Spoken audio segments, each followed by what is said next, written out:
Right, ప్రస్తుతం మనతో పాటు తెలంగాణ శ్యామ్ గారు ఉన్నారు. ఒక్కసారి వారి మాటలు తెలుసుకుందాం. రీసెంట్ గా మనకి ఇటు హిడ్మా గురించి కావచ్చు, అందశ్రీ గారి గురించి కావచ్చు, చాలా వరకు ఆయన వివరించే సిచ్యువేషన్ లో అయితే ఉన్నారు. ఒక్కసారి వారి మాటలు తెలుసుకుందాం. అన్న నమస్తే. అన్న చెప్పండి. బాగున్నారు.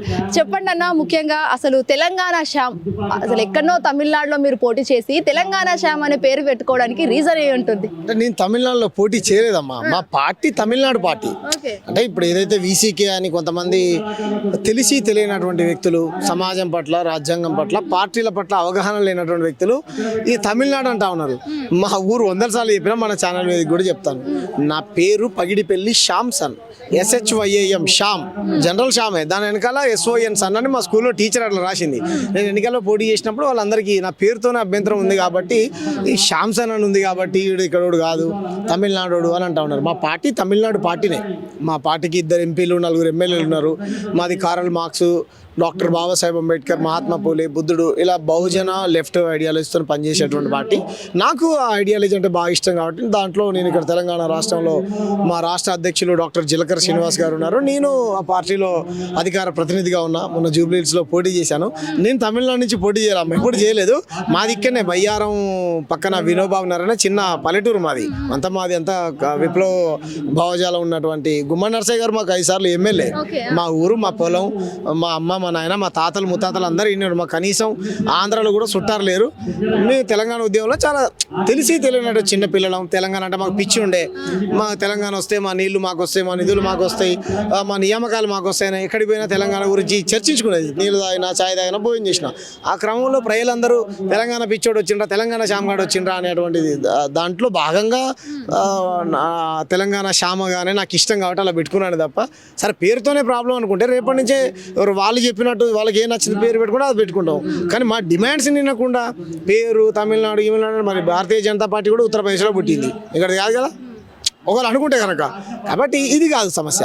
సో దాంట్లో భాగంగా మేము తెలంగాణలో అద్భుతంగా పనిచేస్తా ఉన్నాం. అన్న, ఇక్కడ అందశ్రీ గారికి మీకున్న సన్నిహితం ఏంటి? అసలు ఆయనను కలిసిన నేపథ్యంలో ఎలా ఉండేది మీ సన్నిహిత్యం? అంటే ఒక్కటే అమ్మా, అందశ్రీ గారు కానీ, గద్దర్ అన్న గారు కానీ, గూడాంజన్న గారు కానీ, మాస్టర్ జీ గారు కానీ, వీళ్ళంతా పాటలు రాసి పాడినప్పుడు, వాళ్ళ పాటలు వచ్చినప్పుడు మేమంతా చిన్న పిల్లలం, బడికి పోయే వాళ్ళం. నాకు తెలిసి మీ వయసు ఎంత కూడా ఉంటుందో నాకు తెలియదు. వాళ్ళ నుంచి వచ్చినటువంటి అది ఏదైతే ఉన్నదో ఆ సాహిత్యం విన్నప్పుడు, లేకపోతే మా ప్రాంతంలో బాగా తునికాకు, మా అమ్మ నాయన అడవికి పోయి తునికాకు కోసుకొని వచ్చేవాళ్ళు. బీడీలు తాగుతారు కదా, కరీంనగర్, వరంగల్ ఈ ప్రాంతంలో బీడీలు చేస్తారు. కానీ ఆకులు ఖమ్మం జిల్లా, వరంగల్ జిల్లా ఈ అడవి ప్రాంతాలలో ములుగు, ఏటునగరం, బయ్యారం, కొత్తగూడెం, ఇల్లెందు ఒక ఈ ప్రాంతం మొత్తం అడవికి వెళ్ళి తునికాకు కోసుకొని వచ్చి ఇటు 25 ఆకులు, ఇటు 25 ఆకులు పేర్చి కడితే ఊరవతల కళ్ళం ఉంటుంది. అన్ని కులాల వాళ్ళు వెళ్తారు. ఏది ఆకు కోయడానికి వెళ్ళి ఆ ఆకును కోసుకొని వచ్చి కళ్ళంలో పెడితే 4 కట్టలకు ₹1 ఇచ్చేవాళ్ళు. అప్పుడు నక్సలేట్లు మా ఊర్లలోకి వచ్చి పొద్దంతా కష్టం చేసినటువంటి ఆ తల్లి ఆకులు ఏరుకొని వస్తే ₹1 ఏం సరిపోతుందని తునికాకు రేట్లు పెంచాలని పోరాటం చేసేవాళ్ళు. నేను సజీవ సాక్ష్యం దానికి. సో వాళ్ళ పట్ల మాకు ప్రేమ ఉన్న తప్ప మేము ఎప్పుడు కూడా నక్సలిజాన్ని లేకపోతే ప్రజాస్వామ్యానికి వ్యతిరేకంగా చేసేటువంటి పనులను సమర్థించే వాళ్ళం కాదు. నక్సలైట్లు కాకపోతే ఇంకేంటి సిఐపి వాళ్ళ గురించి అయితే మీరు అంటున్నారు. సో టాపిక్ వచ్చింది కాబట్టి చెప్తున్నా. అందశ్రీ పేరు అంటే నేను ఎందుకు చెప్పాలంటే, ఒక కవి, ఒక రచయిత, ఒక కళాకారుడు కానీ ఏం కోరుకుంటాడు? అంతిమంగా ప్రజా చైతన్యం కోరుకుంటాడు. కవికి కోరికలు ఏముండవమ్మా, ఏముంటాయి? ప్రజలందరూ సుఖ సంతోషాలతో ఉండాలని, సర్వమానవ మంచిగా ఉండాలనేటువంటి కవి అయినా, కళాకారుడైనా, ఇంకొకరైనా కోరుకుంటారు తప్ప వాళ్ళకి ఏ స్వార్థం ఉంటుంది? అందశ్రీ బడికి కూడా పోలేదు కదా, అందశ్రీ స్కూల్కి కూడా పోలేదు కదా. ప్రపంచంలో ఎవరికి లేనటువంటి జ్ఞానం అని నేను అనలేను, కానీ అందరితో చదువుకున్నటువంటి IAS IPSలు కూడా రాయలేనటువంటి దాన్ని కూడా రాయగలడు కదా. అంటే అది అనుభవించినటువంటి బాధ. మేము కూడా అక్కడి నుంచి వచ్చిన వాళ్ళమే కదా. మా అయ్యలు, మా తాతలు దొరల భూస్వాములకు వ్యతిరేకంగా బంచేందురాన్ని కాల్మొక్తా అనేటువంటి బతుకులకు వ్యతిరేకంగా బందుకులు ఎత్తుకున్నారు కదా. మా అయ్యలు అడవికి పోయిన వాళ్ళు అంత ఎవరు? మ్యాక్సిమం SC ST BC మైనారిటీలో ఉంటారు కదా. దొరలు మా అక్క చెల్లెల్ని అడవికి తీసుకొని పోయి మానభంగాలు చేస్తే పోలీస్ స్టేషన్లో కనీసం కేసులు కూడా పెట్టలేదు కదా దొరల మీద. మరి ఆ దోపిడీకి వ్యతిరేకంగా కొట్లాట చేయడం ద్రోహం అవుద్దా? అవ్వదు కదా. కాబట్టి దాంట్లో భాగంగా అందశ్రీ గారు రీసెంట్గా ఒక 7 years బ్యాక్ మేము బహుజన ఉద్యమం బలంగా నడుస్తున్నటువంటి క్రమంలో బహుజన ధూమ్ధాం పెట్టినప్పుడు నా బాపు ఎక్కడున్నారంటే, నాన్న నేను తెలుగు యూనివర్సిటీ దగ్గర ఉన్నా, ఎక్కడ ఉస్మాన్ యూనివర్సిటీ తెలుగు యూనివర్సిటీ దగ్గర ఉన్న రా అంటే వెళ్ళాము. వెళ్తే మేము కింది కులాల కోసం, కింది వర్గాల కోసం ఫైట్ చేస్తున్నాం బాబు, మీ సలహా సూచనలు కావాలంటే ఆయన మాకు తెలియక మేము అగ్ర కులాలని అన్నాం. అంటే అగ్ర కులాలు అనే పదం కాదు బాపు నాన్న, ఈ ఆధిపత్య వర్గాలు అనేటువంటి దాన్ని మీరు తీసుకెళ్ళండి అనేటువంటి నేను మాట్లాడిన మాట కరెక్షన్ చేశాడు.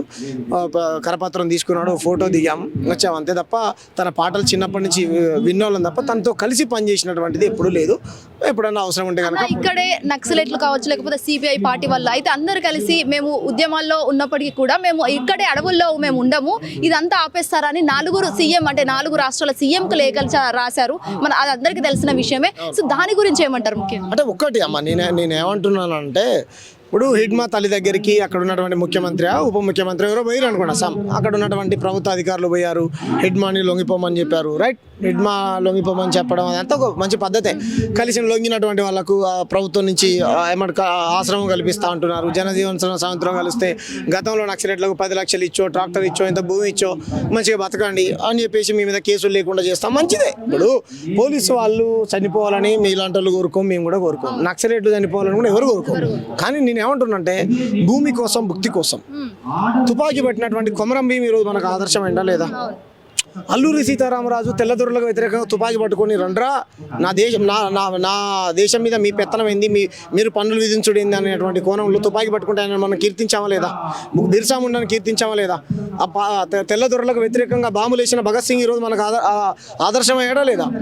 ఎస్, 100%, 100కు 200% ఎవరైతే హిడ్మా ఉన్నాడో మాటివి హిడ్మా కూడా ఈరోజు మా అందరికీ ఒక భగత్ సింగ్ లాంటాడు, ఈరోజు మనందరికీ ఒక సుభాష్ చంద్రబోస్ లాంటాడు, ఒక కొమరం భీమ్ లాంటాడు, ఓ బిర్సా ముండా లాంటాడు, ఏ విధంగా చెప్పగలుగుతారు, ఓ చంద్రశేఖర్ ఆజాద్ లాంటాడు. ఏ విధంగా అంటే హిడ్మా కోట్ల రూపాయల కోసమో, అందమైన ఇంద్ర భవనాల కోసమో, లేకపోతే అధికారం కోసమో తెల్లబట్టలు, నేను రాజకీయ నాయకుడు కాబట్టి తెల్లబట్టలు వేసుకున్నాను, కార్ల కోసం, బంగ్లాల కోసం, ఇంద్ర భవనాల కోసం కొట్లాడినోడు కాదు.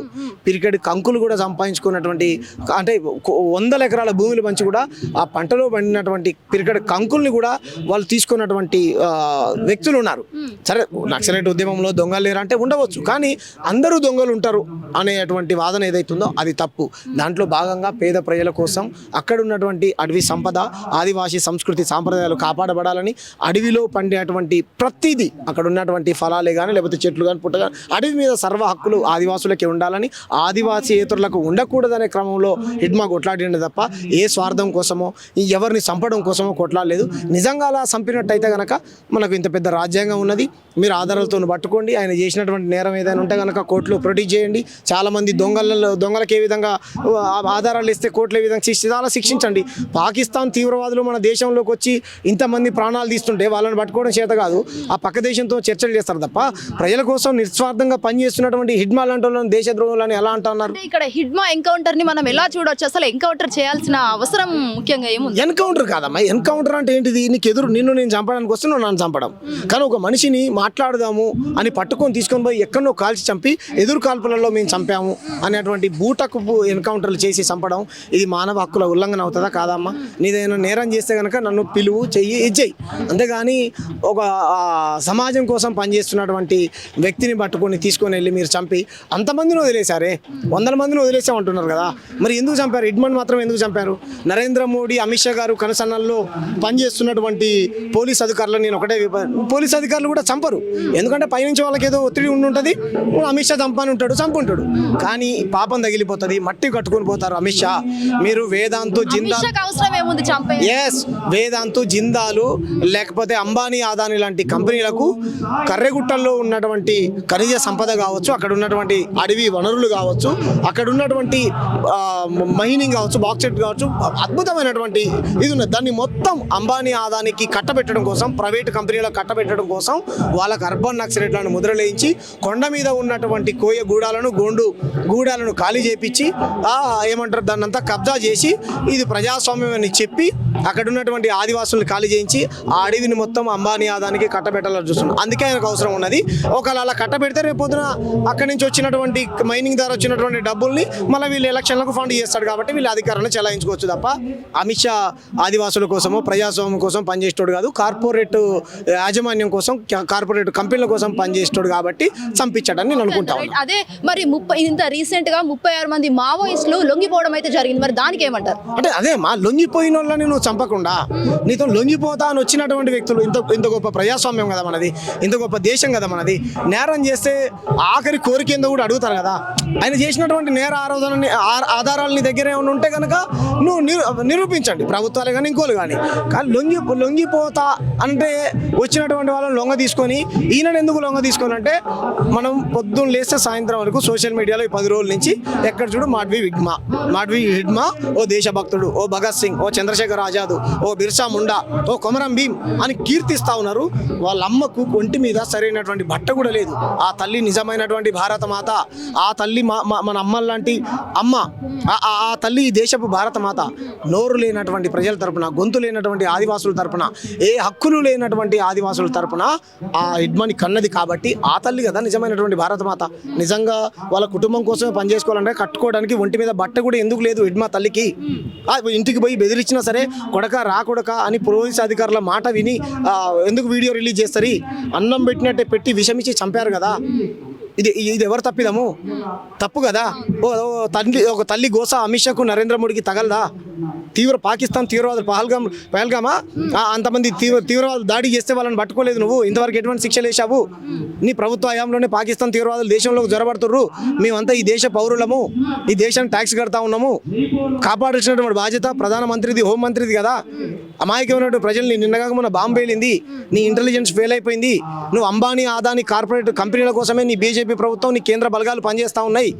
పేద ప్రజల కోసం, ఆదివాసుల కోసం, దళితుల కోసం, గిరిజనుల కోసం, బీసీల కోసం, మైనారిటీల కోసం, ప్రజాస్వామ్య విలువల కోసం నీ పార్టీ పనిచేయట్లేదు. ప్రజలందరూ పసిగడతా ఉన్నారు.